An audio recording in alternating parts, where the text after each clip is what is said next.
EVS project work Janata fridge ready చేయడానికి కావాల్సిన పరికరాలు. ఫస్ట్ 2 తొట్లను తీసుకొని ఒక పెద్ద తొట్టిలో చిన్న తొట్టి పెట్టాలి. తర్వాతకు 2-3 సెంటీమీటర్ల దూరం చూసుకోవాలి. ఆ తర్వాతకు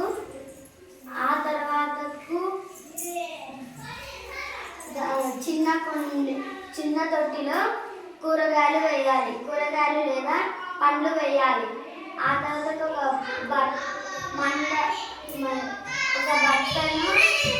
బట్టను పెట్టి రోజుకు 2 సార్లు చిలకరిస్తూ ఉండాలి. దీన్నే జనతా ఫ్రిడ్జ్ అంటారు. ఇది పర్యావరణాన్ని కాపాడుతుంది.